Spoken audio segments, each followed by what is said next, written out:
કોઈ તંગી નહીં સર્જાય. ઈરાન આપણા ટેન્કરને હોર્મુઝ પાર કરાવી દેશે. અમે ચાંપતી નજર રાખી રહ્યા છીએ. સરકારના આવા તમામ દાવાઓ સોમવારે બપોરે ધોમધકતી ગરમીમાં એક ઝાટકે ઓગળી ગયા. વડાપ્રધાને લોકસભામાં એક વાક્ય કહ્યું કે કોરોના કાળ જેવા સંકટ માટે તૈયાર રહો, અને પછી કશું જ સાંભળ્યા વગર લોકો વાહનો લઈને નીકળી પડ્યા. સાંજ પડતા શહેરની સડકો સુમસામ હતી, કારણ કે વાહનનો જમેલો પેટ્રોલ પંપ પર જામ્યો હતો.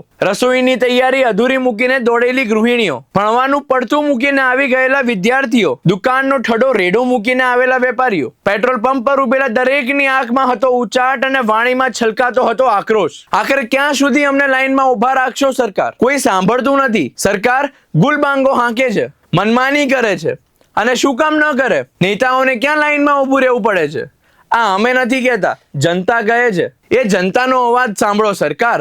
હાલાકી પડે છે અચાનક, એને માટે થઈને રાજ્ય સરકાર અને કેન્દ્ર સરકારે અગાઉથી વિચારશીલ થઈને પગલાં ભરવા જોઈએ. આને માટે થઈને હવે પછી સામાન્ય નાગરિકને કોઈ તકલીફ ન પડે એનું રાજ્ય સરકાર અને કેન્દ્ર સરકાર બંને ધ્યાન રાખવું જોઈએ. આટલી પબ્લિક હેરાન થાય છે તો એમને ખુદને વિચારવું જોઈએ કે અમારે કયા ડિસિઝન લેવા જોઈએ. આટલી ગરમીમાં આટલી પબ્લિક હેરાન થાય છે અને બોલ્યા પછી બી સરકાર સાંભળે તો પણ ઠીક છે. અહીંની એ નહીં સાંભળે ને કેન્દ્ર સરકારે નથી જ સાંભળવાની, એ એમનું ધાર્યું જ કરવાની છે અને પબ્લિક હેરાન થયા કરે છે.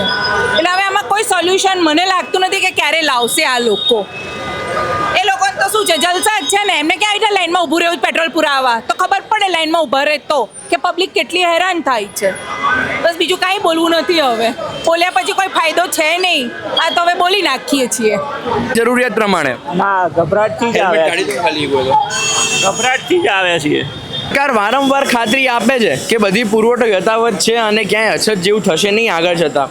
તો પણ અહીંયા પબ્લિકમાં આટલી ગભરાટ કેમ છે?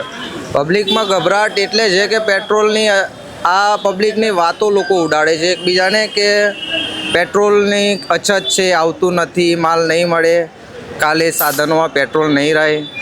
એ કારણો અનુસાર પબ્લિકસિટી જે આવવાની હોય એનાથી બમણી આવે છે. તો બમણી આવવાના કારણે પબ્લિકસિટી જેટલું પુરાવતું એનાથી ડબલ પુરાવે.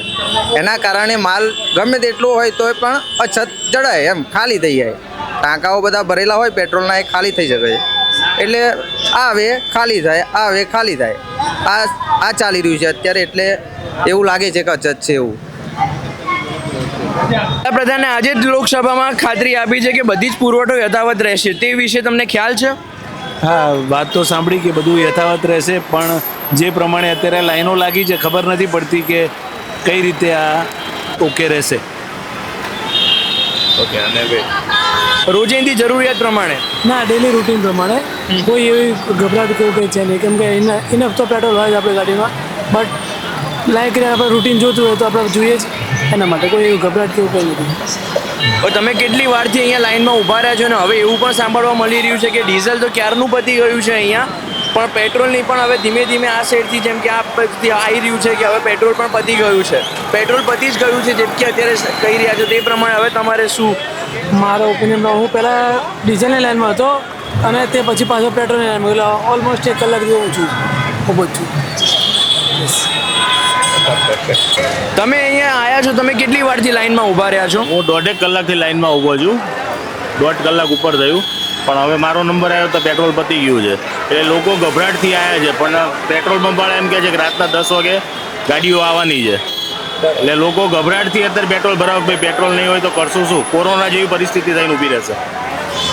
તમે અહીંયા પેટ્રોલ નહીં મળે તેવી ગભરાટથી આવ્યા છો કે પછી રોજિંદી જરૂરિયાત પ્રમાણે? ના, રોજિંદી જરૂરિયાત પ્રમાણે. ભાઈ પેટ્રોલ નહીં મળે તો ચાલીને કેવી રીતના જઈ શકશું?